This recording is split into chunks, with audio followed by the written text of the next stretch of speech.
Welcome to the HPG Blackout. Today, we discuss what happened in the Draconis Combine, the Federated Suns, and the Rasalhague Dominion during the early ilClan era. So whether you are a Davion, Ghost Bear, or Corita loyalist does not matter to me because I am an amateur historian who loves big, stompy robots. However, I still need your help getting our signal out by liking the video and subscribing to the channel for more.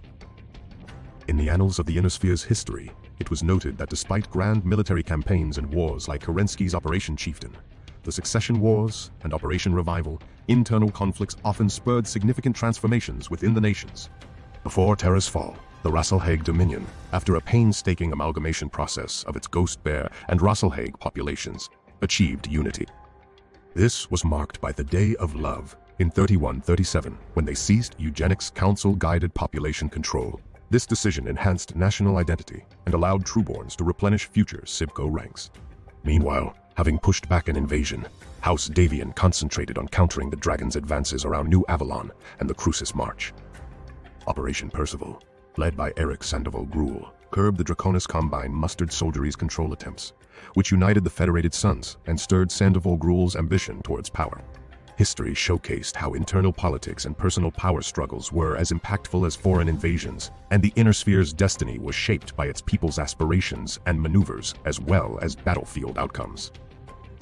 In 3151, the Federated Suns faced numerous threats, particularly after the collapse of the fortress wall in 3149, which left the Republic of the Sphere vulnerable to the Draconis Combine and Capellan Confederation. Chancellor Dao Shen Lao prioritized defeating Devlin Stone over combating the Suns, while Gunji no Kanrei Matsuhari Toranaga worked to control the Dragon's Tongue and the former Davion capital, New Avalon. While the armed forces of the Federated Suns conducted small raids, they remained largely inactive until Julian Davion rallied them with victories at New Surtees and Robinson and devised Operation Dawn to liberate New Avalon and the Dragon's Tongue. His decision to ignore Devlin Stone's plea for help defending Terra added complexity to their situation. The transportation issue for Operation Dawn was solved by Admiral Gillian McMasters, which delayed the assault but ensured a united strike. Julian hired more mercenaries, assigning them to border garrisons to ensure FedSun's forces led the campaign. Despite rising tensions with his advisor, Eric Sandoval Gruel, and the potential trap on New Avalon, Julian's dedication to liberating the Dragon's Tongue represented a significant point in the history of the Federated Suns and the Innersphere. In 3150, Coordinator Yori Kurita launched the Ashigaru Initiatives, a significant mobilization effort that compelled civilian conscription from various worlds within the Davion military district into the Draconis Combine mustered soldiery. The initiative was introduced in response to escalating challenges, such as supply line issues, maintenance difficulties, and attacks from the defunct Republic. The implementation was surprisingly smooth and largely accepted by citizens due to the recent political shifts. Though resistance occurred in some areas, most citizens supported the initiative, mainly as it kept the new regiments close to their home planets. Despite some critiques, conscripted soldiers were often allowed to visit their families, dispelling claims of being used as cannon fodder. The initiative also helped combat unemployment in regions like Small World and spurred economic growth in areas like Mallory's World, which reinvested in military bases. The Ashigaru units took on crucial security roles, freeing up professional soldiers for frontline duty and successfully mobilizing resources in a critical period for the DCMS. In March 3151, Field Marshal Alexander Hasek, previously presumed dead, made a celebrated return to New Syrtis, a momentous event in the Innersphere's history. Upon witnessing the devastation wrought by the Capellan invasion, he restored his family's mansion using his substantial wealth. At a public gala, Hasek assumed the Duke of New Syrtis title, condemning the Capellan Confederation and Prince Julian Davion in a heated speech, eliciting mixed reactions. While his return and strong public persona garnered the media's and public's respect, it drew criticism from Field Marshal Paxton Fenlon, the appointed commander of the Capellan March post-liberation. Despite Fenlon's unease, Hasek proceeded with ambitious military plans, setting up the Syrtis Scourge, an elite unit to counter Capellan Confederation and other threats. This move sparked tension with Fenlon and added uncertainty to the delicate political scenario. Hasek's vision for an aggressive future New Syrtis started taking shape with significant industrial upgrades. At the same time, the ramifications of his actions left the fate of the Innersphere in suspense, hinting at potential conflicts and the re-emergence of the Syrtis Scourge. On May 17th, the Federated Suns launched a well-coordinated surprise offensive against the Draconis Combine at New Avalon's nadir jump point, primarily targeting large Combine carriers. While some Combine vessels escaped, several were captured. The Conray of the Draconis Combine, Toranaga, anticipated a more significant assault. Yet, his reinforcements were delayed and fell into a Fed Suns trap during Operation Umbra, leading to the capture of numerous enemy vessels. Subsequently, Prince Julian's forces arrived at New Avalon but faced strong resistance and a desperate ambush, resulting in heavy damage to the Davion fleet. Ground forces engaged in fierce combat for control of strategic locations. Simultaneously, Prince Julian initiated further actions in Coloma and the Dragon's Tongue to disrupt the Combine's defenses. This critical phase of conflict between the Federated Suns and the Draconis Combine significantly shaped the fate of New Avalon, a key battleground in the Inner Sphere's history. In December 3150, the Rasalhague Dominion, having learned of Khan Alaric Ward's mobilization of the Wolf Empire's military, strategically prepared for potential threats and observed the surrounding political unrest. The Clan Wolf's mobilization incited reactions from neighboring factions, with Clan Jade Falcon, Clan Hell's Horses, and the Capellan Confederation pursuing individual goals. At the same time, the Dominion supported the Republic of the Sphere. The Dominion deployed its Alpha and Beta galaxies to the border with the Republic. It stationed its Keshiks on Alshane, even authorizing the Rogue Galaxy to occupy Yorii and Imbros III, edging perilously close to Terra. The Dominion seized control of lightly defended Imbros III and integrated Yorii into its territory, much to the locals' relief. The Republic's desperate attempts to rally support were observed with amusement by the Dominion, which saw the Republic's decline as imminent. Thus, from 3150 to 3151, the Inner Sphere was rife with escalating tensions, intricate alliances, and wavering allegiances, with the Rasalhague Dominion navigating the turmoil to expand its influence. Responding to Clan Wolf's victory at the Battle on Terra, Dominion leaders quickly sent the Omega Galaxy from Vega to Yorii, under occupation at the time. Khan Becker, from Alshane, journeyed to congratulate the new ilClan, expecting either a conflict with Clan Jade Falcon or a need for cautious diplomacy due to Rasalhague's resistance. In January, the Unity Council agreed to let Dominion residents vote on submission to an ilClan. Preparations for various outcomes included negotiations with Clan Wolf, war with Clan Jade Falcon, or congratulating the Republic of the Sphere. Becker left with Sir Conroy Jorgensen from Phelan for Terra, with Jorgensen optimistic about a Wolf-led Star League, but cautious about Alaric Ward's goal-oriented approach. Arriving at Terra on May 23rd, the Ghost Bear Khans met the ilClan and learned about the situation on Terra and the potentially significant losses for Clan Wolf. On May 25th, Khan Gottfried Amirwalt of Clan Hell's Horses openly rejected Ward as ilClan. Ward reassured the Dominion Khans of respect for their traditions, giving them hope for future discussions and negotiations. When the Khans returned to the Rasalhague Dominion from Terra, they brought news of an ilClan, led by Clan Wolf, intending to establish a new Star League. This information caused a stir among Dominion citizens, who were torn between maintaining their independence and joining the Star League. The Dominion, with its history of resistance against the Draconis Combine and a mixed populace comprising descendants of ghost bears, ethnic Rasalhagans, and surviving vegans, saw the emergence of two factions. One faction, believing in the Dominion's self-sufficiency, opposed joining the Star League. At the same time, the others saw it as a chance to reconnect with their clan heritage or seek upward mobility. Even the descendants of Clan Ghost Bear's former lower castes were divided, with the older generation warning the younger ones against romanticizing the past. These ideological rifts, name joiners and deniers, led to escalating unrest and violence, creating a critical decision point that would impact the future of the Inner Sphere. The Rasalhague Dominion's leadership faced significant challenges with the rise of the joiners and deniers factions, while attempting to unify with the Star League. These factions expressed fervent beliefs that sometimes culminated in violence, necessitating leadership intervention across several planets. On Alshane, Sir Con Jorgensen's voting call resulted in clashes between the children of the Ghost Bear and opposing deniers until peace was restored. Formerly under Clan Wolf, Karsay experienced violence between the ghosts of the Tyr and Sandra Teng's legacy. Davion, considered the Baron's gateway, saw divisions around Star League membership heightened after an attack on a significant mine. Grumium's political shifts resulted in violent confrontations among Sibcos, questioning its future alignment. In Asgard, Unity councillors faced local resistance during the voting process, emphasizing the Inner Sphere's intricate political dynamics.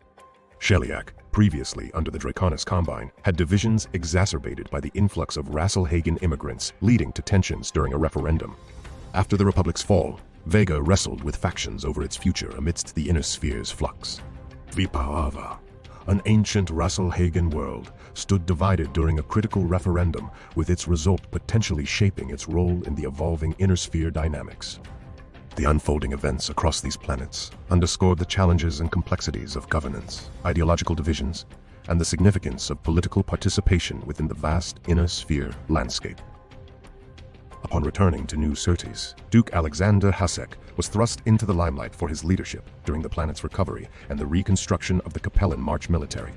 His proposal to establish the Syrtis Scourge, a brigade devoted to protecting the Capellan March, was met with skepticism from Field Marshal Fenlon. On June 8, 3151, an assassination attempt on Hasek linked to Taurus sparked his decision to retaliate against the Taurian Concordat, despite Fenlon's caution. Hasek, his senior staff, and the Syrtis Scourge launched a campaign against the Pleiades cluster, successfully capturing Electra and declaring it part of the Federated Suns. His ambitions extended to capturing the entire Pleiades cluster, and he strategically targeted Merope next, gaining further local support due to growing dissatisfaction with Taurian rule. Throughout this, Fenlon's concerns about the potential repercussions of Hasek's actions grew, leaving the future of the Capellan March uncertain as it faced the consequences of Hasek's aggressive militaristic and political strategies. During the Battle of New Avalon, First Prince Julian Davion prioritized minimizing civilian casualties and maintaining his forces to reclaim Dragon's Tongue. His main objective was to capture New Avalon's factories, especially Korean enterprises, against the well-prepared defenses of Kanrei Toranaga. The first Davion auxiliaries encountered difficulties reclaiming the booby-trapped Akanar Battlemech's facility from the Ryukin Hachi, led by Eric Sandoval Gruel. The Ryukin Hachi disrupted the Avalon Hussars' supply lines, and resistance from the Fifth Sword of Light in Avalon City complicated the battle. Meanwhile, the second Genyosha successfully ambushed the first NAIS cadre, causing Julian to deploy the first Davion guards against them. Amid the battle, the first auxiliaries developed a black market to stay connected with their families, which Julian tolerated. Eventually, Julian deployed the first Davion guards to dislodge the Ryukin Hachi from Jaratha. After intense battles on Coloma, the 22nd New Samarkand regulars retreated to Draconis Combine space. Eric then led the assault guards in a full-scale assault on Avalon City in September, which Toranaga countered. However, Julian's reinforcements, including the first Davion guards and the Dawn guards, turned the tide of the battle, eventually forcing Matsuhari Toranaga to surrender to Eric, signifying the liberation of New Avalon. After Duke Hasek's departure from New Syrtis, Field Marshal Fenlon raised a high alert in surrounding worlds, leaving the planet poorly defended due to a lack of troops. Hasek's fleet, including the hastily assembled unit called the Syrtis Scourge, launched a surprise attack on Maya, leading to a series of engagements with the Pleiades Hussars that resulted in a stalemate. Hasek was captured during a daring nighttime attack, despite calling for reinforcements, and the Hussars defeated the Scourge. The Taurians consolidated their victory with the arrival of the first Taurian Lancers, leading to the surrender and withdrawal of the 6th Fusiliers from Electra. Meanwhile, an investigation on New Syrtis revealed the assassination attempt on Hasek had been a manipulation to incite tensions between the Federated Suns and Capellan Confederation.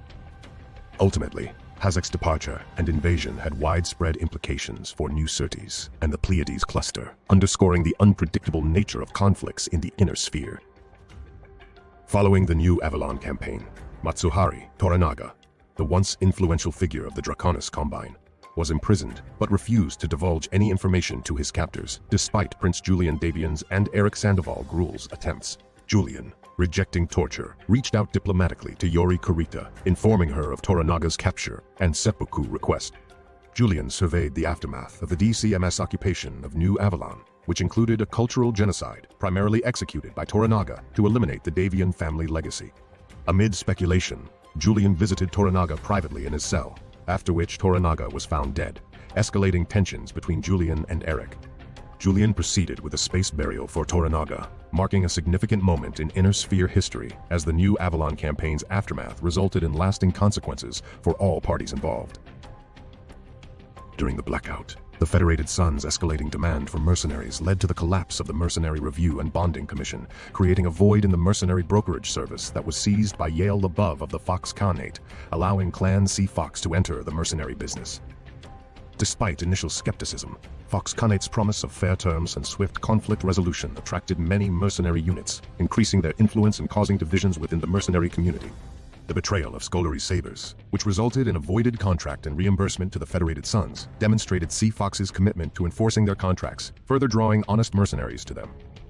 As their reputation grew, the Fox Khanate's bonding agents saw a rise in the business, earning begrudging respect and inspiring other Khanates to consider similar mercenary trade ventures. In a time-delayed information environment, the outcome of a referendum to determine whether the Rasalhague Dominion would join the Star League was eagerly awaited across the inner sphere. Upon learning that the decision was in favor, factions within the Dominion reacted with mixed feelings. The deniers, who opposed joining, felt betrayed but accepted the results due to the democratic process. The ex-Principality worlds experienced mixed emotions, fearing change, while peripheral worlds braced for an influx of migrants. The joiners were elated at the possibilities within the Star League, prompting a surge in military enlistments. Despite diverse reactions from different sectors like Alshane and Vega Province, Dominion citizens had a universal belief that a significant shift was on the horizon. With the newfound inspiration from the ilClan, the Dominion was ready to unleash its long-restrained power, promising a transformation of the inner sphere's power landscape. On August 1st, Clan Sea Fox envoys, representing the Star League, denied the Rasalhague Dominion's entry into the League due to a closely contested vote, causing a significant internal crisis within the Dominion. The Dominion Council and leaders, faced with public outrage and political fallout, had to consider their options, which included potentially waging war against Clan Wolf. The decision sparked factional violence among the Dominion citizens and unrest within the military. The Dominion soldiers began infighting over the referendum's outcome, escalating tensions as they targeted their officers. The situation was further complicated by urgent requests for clarification from neighboring worlds along the Terra Command circuit, concerned about the implications of the ilClan's decision. Consequently, the refusal not only incited internal conflict and violence, but also raised concern among neighboring worlds, destabilizing the political landscape of the inner sphere and leaving the Dominion in a precarious situation. The Rasalhague Dominion's choice to join the Star League sparked widespread conflict and division across the inner sphere, inciting ethnic, cultural, and political discord. Violence escalated within the Vega Protectorate and Scandia Province, with joiners and deniers clashing violently, resulting in sporadic military deployments and a state of semi-quarantine for the Alpha, Beta, and Rho galaxies. Public figures like Atsushi Jones and Lars Anderson emerged, advocating for peaceful demonstrations and protests, though these often devolved into violence. Likewise, the children of the Ghost Bear on Alshane fought to revert to clan rule, instigating further clashes.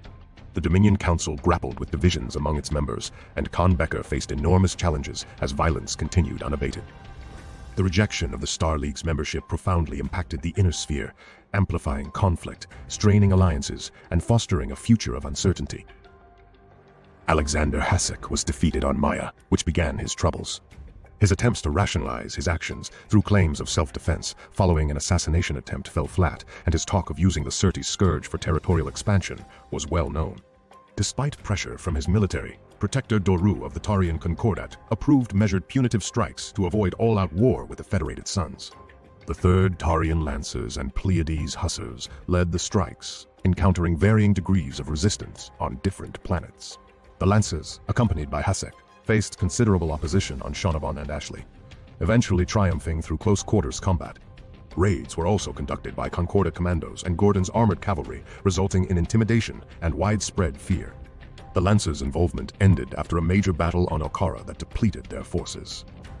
Despite Hasek's controversial involvement, Doru saw the campaign as successful, as it mitigated costs for both sides. Finally, in February 3152, the Pleiades Hussars negotiated with Julian Davion for a ransom to return Hasek and the occupied territory. After liberating New Avalon from the Dragon's occupation, Julian Davion turned his attention from military pursuits to the critical issues of the Federated Suns. The death of Prince Caleb caused a leadership crisis that was somewhat managed by the feudal power structure, but resulted in ambitious nobles seeking more autonomy. Recognizing the instability, Julian affirmed Eric Sandoval Gruel as Duke of Robinson, assigning him to reclaim the Dragon's Tongue. Simultaneously, Julian was alerted to Alexander Hasek's return and provocations from the Capellan March, leading him to bolster his forces near the Capellan border. He also negotiated with Leo XXI, the new pontiff of the new Avalon Catholic Church, for support while navigating the uncertain situation with the Draconis Combine. Eric's campaign achieved early victories on Willowick and Leamington, and by January 3152, a major confrontation took place on Plymouth. Julian understood that navigating the volatile geopolitical landscape of the inner sphere required careful diplomacy and strategic maneuvering to maintain stability and preserve his realm. The Federated Suns saw an increase in the recruitment of Sea Fox's mercenaries thanks to their proven reliability and reasonable fees, despite concerns about traditional clan disdain for mercenary soldiers.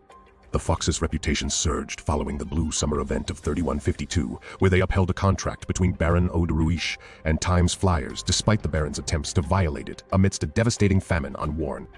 The Fox's intervention ensured the mercenaries were paid in full, bolstering their reputation among mercenaries and providing a sense of contract security in the Suns market. The incident, however, also led to more convoluted contracts, as parties attempted to exploit enforcement practices. Despite increased caution, the nobility and Federated Suns liaisons leveraged the Fox's reputation to ensure mercenary behavior, contributing to a surge in contractual complexity as parties navigated the new dynamics. During the blackout, the Draconis Combine learned of the attack and fall of New Avalon.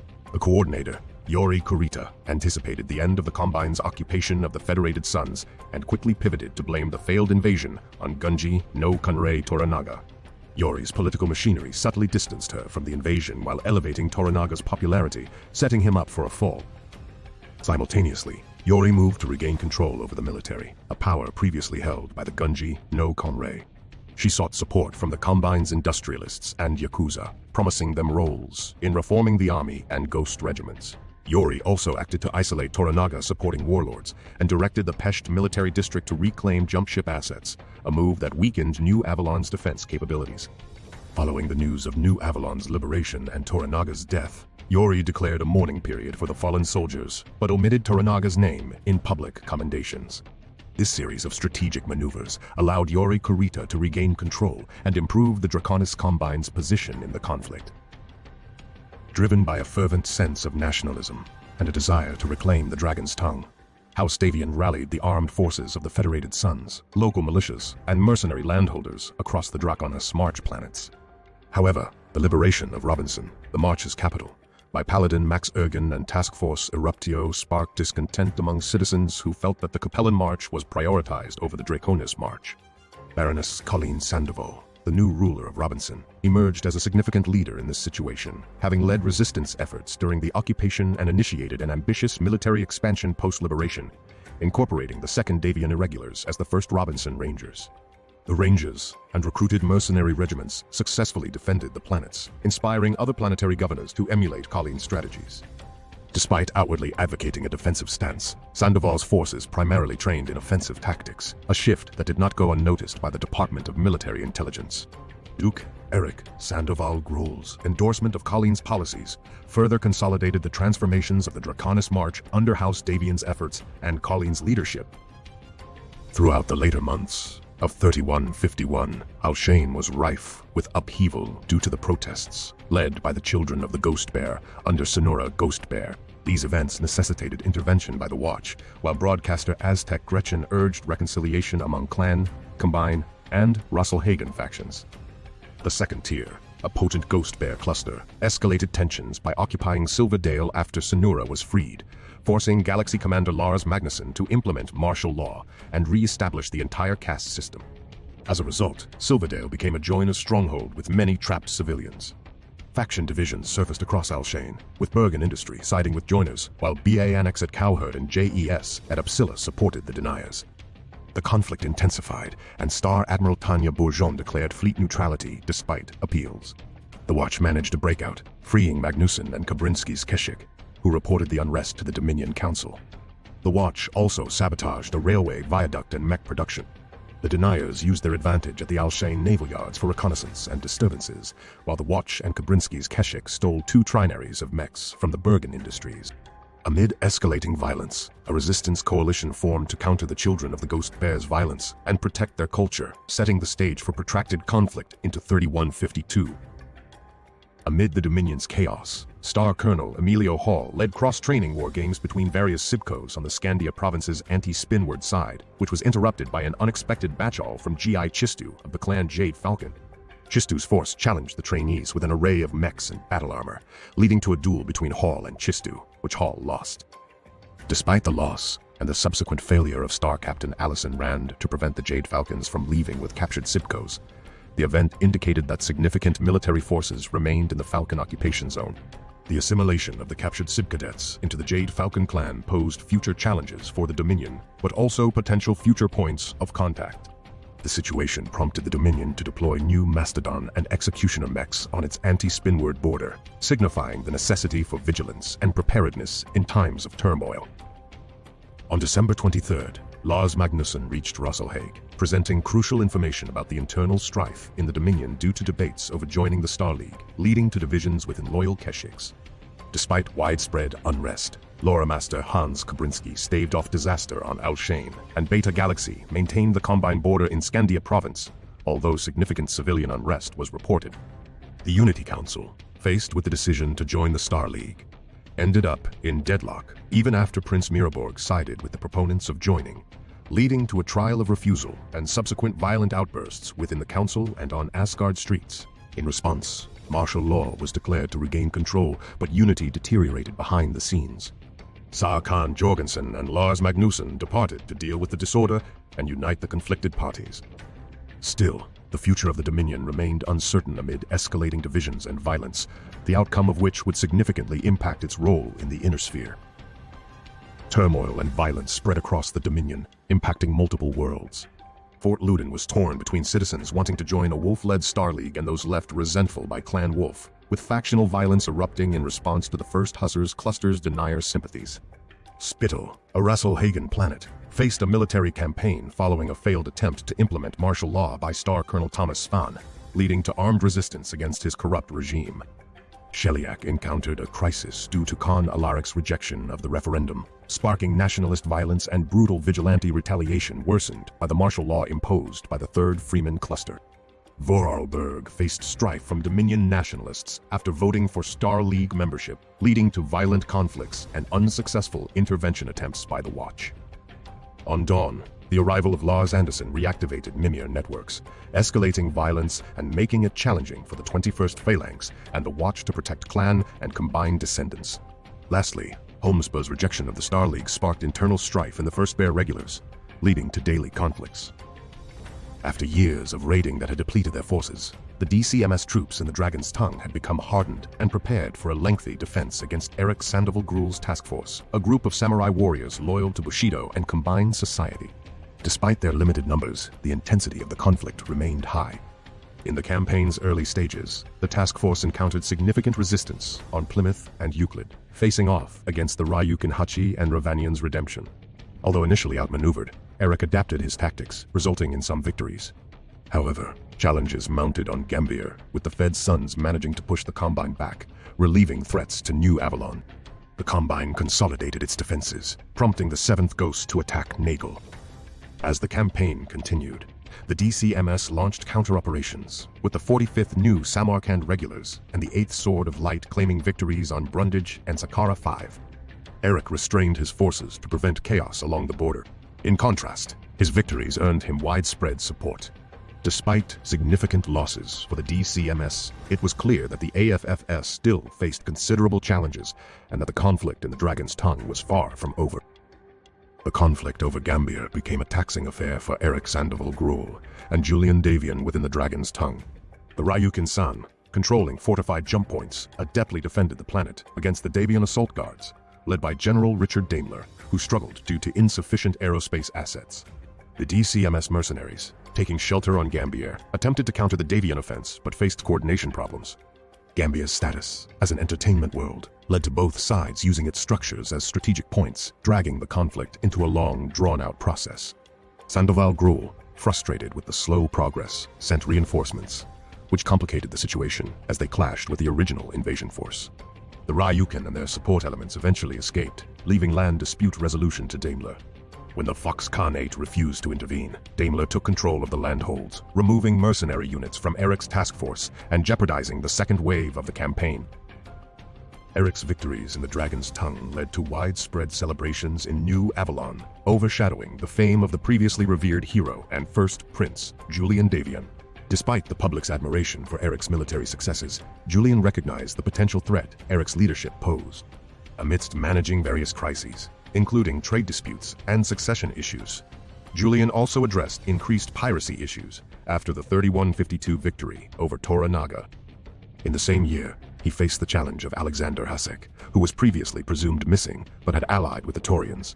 The Taurians demanded a ransom for Hasek's release, to which Julian agreed, understanding the security risk. However, the Fox Khanate demanded the new Surtees hyperpulse generator in exchange for their help securing Hasek, which Julian accepted despite his suspicions. His goal was to bring Hasek back to New Avalon to unravel the mystery of his disappearance during the fall of the Capellan March, while maintaining stability and the interests of the Federated Suns. In the second wave of Operation Solar Flare, the 8th Crucis Lancers spearheaded a powerful offensive on Sullivan, forcing the 11th Ghost to withdraw strategically. At the same time, the 7th Ghost led a successful counter-offensive on Benedict and Mirage, looting the worlds before retreating. Eric Sandoval Gruel strategically distributed jump ships to expedite the reconquest and unsettle combined forces, gaining a significant advantage by intercepting an 11th Ghost jump ship. On Mokport and Sama, the invading forces faced heavy resistance, and the 5th Avalon Hussars suffered a devastating defeat, leading to a counterattack by the 2nd New Samarkand regulars. Palmyra was symbolically recaptured, with Eric earning the respect of the survivors of the Palmyra disaster. Despite small victories on Mocaine, St. Robert, and Linnaeus, Eric acted cautiously in anticipation of a third wave. The final battle took place on Greeley in June 3152, resulting in a decisive victory for Eric and the Federated Suns, eliminating a significant threat and leading to the recapture of nearly 24 worlds. Despite minor setbacks, Eric's strategic leadership was celebrated with chants of his name as the Suns flag was planted on the final battlefield. Following the cessation of active hostilities after Greeley's fall, the Combine regiments and battalions weakened and reduced due to the fierce battles in the Federated Suns, and the demoralized soldiers returned to Combine worlds. This rapid recapturing of worlds by the Federated Suns caught many off guard and left the DCMS in disarray. The soldiers' return was marred by propagandist waves from Luthien, compounded by combat memories, resulting in confusion and emotional turmoil, further worsened on Damavang due to clashes with locals indoctrinated by the ISF voice of the dragon. The DCMS officers deeply felt the defeat's repercussions, leading to instances of seppuku until the practice was officially banned. Instead, promotions and reshuffling of roles were implemented. Replacement regiments were dispatched from Diran to bolster the depleted line regiments, with a gradual plan to meet DCMS standards. Despite these efforts, DCMS strategists recognized the persistent vulnerability along the Davion border.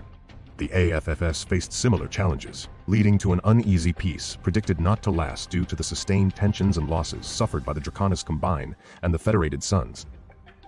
In a standoff beginning October 3151 and lasting 5 months, the Vega Protectorate and the Rho Galaxy relied on local resources, straining their relationships with the inhabitants. The contentious situation increased internal tensions, notably a power shift within Rho Galaxy after a deadly challenge between star kernels.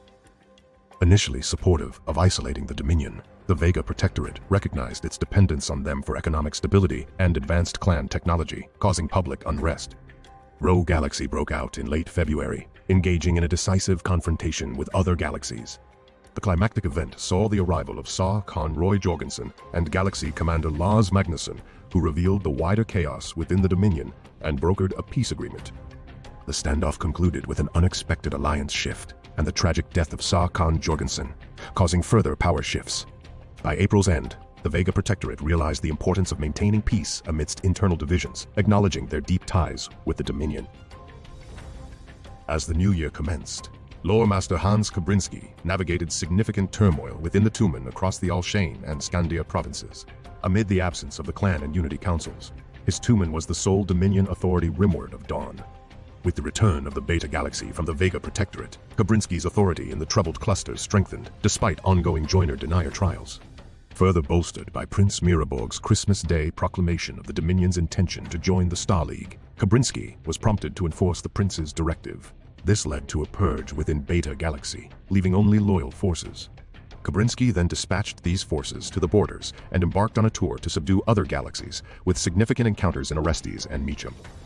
Galaxy commanders Turge Hembre and Riaidan Stoll were instrumental in this mission, bringing unity and peace to different regions. By May, Stoll's actions had begun to gain the trust of both the Watch and local leaders, helping to curb the cycle of violence in Scandia province. As a result, Hember appointed Stoll to bring calm to the core ward province of Rasalhague. Amidst the challenges of joining the Star League and unifying the Inner Sphere, Kabrinsky and his commanders effectively upheld the Dominion's authority and maintained order within the Tumen. Lars Anderson found support for his cause in the Rasalhague province and among nationalists of old Principality worlds. After fleeing conflicts with Bear Sarkers, a paramilitary group on Rasalhague, he found refuge with Most and Cells on Vipahava, despite a betrayal by Scylla Umdal. His demands for a resistance plan against the Bear's rule resulted in his arrest by the Watch. Meanwhile, Senora Ghostbear, initially a ceremonial figure in the Al-Shane fights, led the children of the Ghost Bear in battle upon the arrival of Alpha Galaxy. Despite an assassination attempt authorized by Galaxy Commander Lars Magnusson, she fought fiercely, becoming a symbol of the warrior spirit. After the surrender of the Second Tier and Ars Keshik, many of her followers perished in a final stand at Silverdale. On another front, Atsushi Jones, a key figure in the Kidai no Danketsu movement, faced turmoil as terror acts were carried out in his name. Although he tried to surrender to the Watch, they saw him as a crucial political figure who helped control the Denier-induced violence.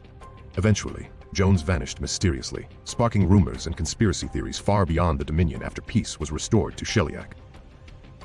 Breaking the Unity Council's deadlock over joining the Star League, Prince Hjalmar Miraborg decided to back the joiners, creating divisions within the Dominion but restoring order. Following the tumultuous events of Christmas 3151, Miraborg confronted governance challenges, including councilors' absences and concerns about joining the Star League. To this end, he requested local authorities send replacements for absent councilors and acknowledged previously ignored trials of refusal, asserting his leadership by engaging in combat alongside the Khan. Miraborg then declared a new referendum, postponed until the Dominion's internal issues were addressed, while Khan Becker utilized the Polar Galaxy to ensure obedience. As peace returned in April and May, more representatives resumed their duties, and communications were restored with the Vega Protectorate. Miraborg held Galaxy Commander Lars Magnusson accountable for the failures of Alpha Galaxy, underlining the Tumen's accountability to the people. Miraborg's leadership eventually eased internal discord within the Dominion and set a foundation for future stability. In May 3152, Prince Miraborg successfully appeased the Rasalhague province by postponing the Star League vote and received positive news from Scandia province. Despite tensions in the Inner Sphere, Miraborg collaborated with Khan Becker to prepare an offensive against the Draconis Combine, hoping to unite the Rasalhague Dominion, despite their military having suffered significant attrition. They planned a risky thrust into the Combine to showcase their strength. The invasion, framed within the ideology of Kidai no Denketsu, began in June, with the 3rd and 4th Freemen effectively pushing back the Crater Cobras. Miraborg had a contingency plan to strike at Luthien if needed, a move that would severely weaken the Combine. The campaign received widespread support, with media outlets praising the Dominion's dynamic leadership. This strategic offensive indicated the awakening of the once dormant Rasalhague Dominion in the turbulent Inner Sphere. Thanks for watching, and I hope you enjoyed this review of the ilClan era. A lot happened throughout the Inner Sphere during this time, but let me know in the comments below which faction you are most excited about seeing more of going forward. We will see you next time, and remember, stealth is optional.